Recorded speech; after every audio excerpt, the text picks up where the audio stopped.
Hey everybody, it's Rachel at the University of Sewing, and today I want to do a quick video to show you all about curved piecing.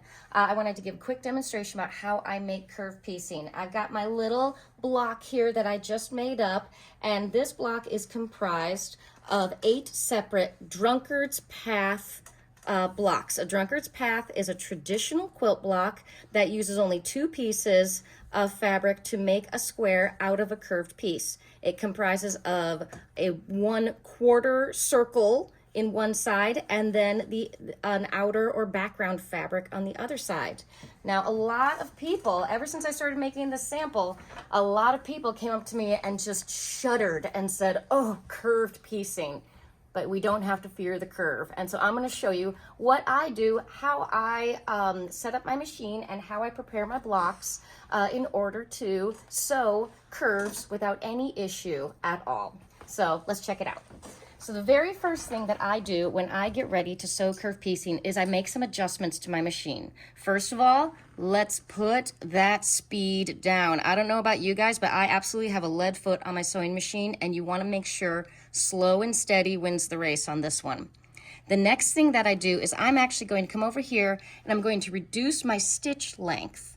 Instead of the usual 2.5 millimeters, I reduce it to about 2 millimeters or sometimes even a little bit less. Tinier stitches give you more control when you're going around that curve, and it's just going to be for the best. I always want to make sure that my needle position is set to end down. We need that needle to always end in the fabric so that it holds your fabric in place if and when you need to make any adjustments. And finally, the last thing that I do is I swap out my foot. Instead of my 1C foot, my standard presser foot that I have here, I'm going to put on the 57D. Or if you do not have dual feed, you'd be putting on just the 57 foot. But that's a 1/4 inch foot with the guide.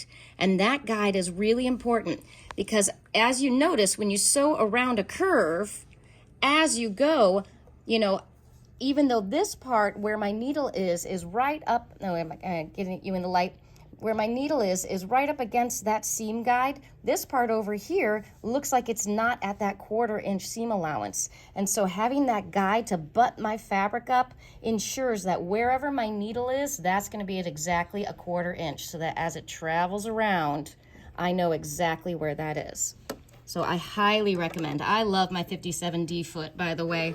Just as a side note, if anybody is thinking about getting a new presser foot, I always recommend the 57D. I'm just going to pull up my, I'm just going to pull up my bobbin thread here so that I can make sure that I grab both of it. I just like having the bobbin thread to hold on to, just so I can grab both of them at the same time. Oh, we got a tiny little thread. There we go.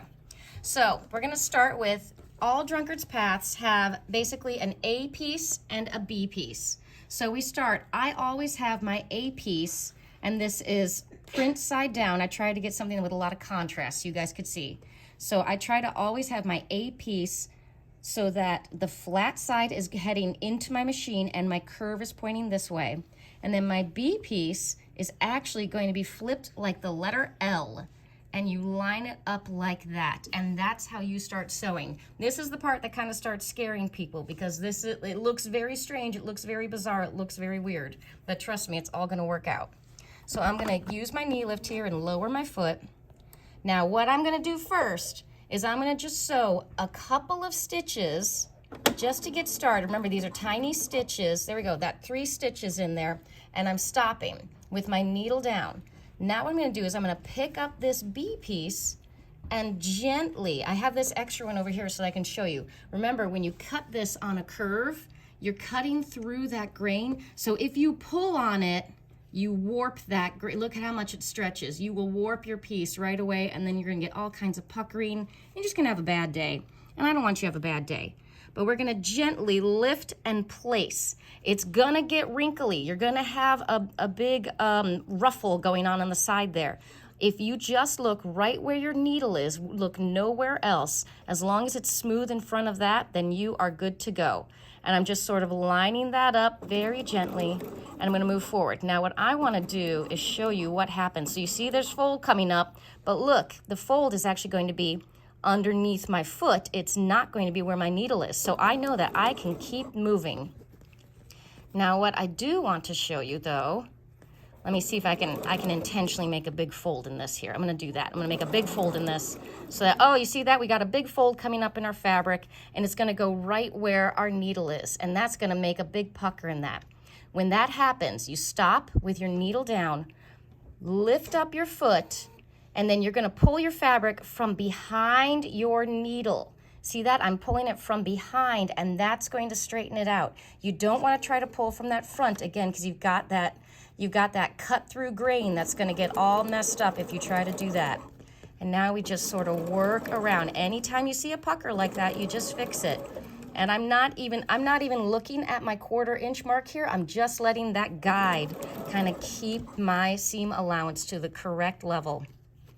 And as you can see, my left hand is sort of just gathering the fabric gently on this side so that it can move through. It's hard to do. I've got Dave right here next to me, so it's hard to do this with a camera right in your face. And look, I got another pucker coming up. Again, lift my foot, pull from behind the needle. That is the hot ticket. That's the secret to having it be all straight. And we go all the way to the end. Let's go ahead and cut our thread. Now, this is one of the things that frustrates people about Drunkard's Path. It looks crazy when you're done. You're like, oh, that doesn't look nice at all. That's not gonna look good. And people always think I have to clip my seam allowance and everything, but you really don't. All you have to do is press. I always press towards your B side of your fabric, that concave side of your fabric. And look at that, a little press on that. You can see where I intentionally folded the fabric. And it's done, and you have a perfect little Drunkard's Path. Now this is ready to be pressed and trimmed and put in your quilt. And you guys, it's just that easy. If you want to see any other kinds of videos or content, put in the comments. Let us know what you want to have us demonstrate for you. We'll be happy to show you.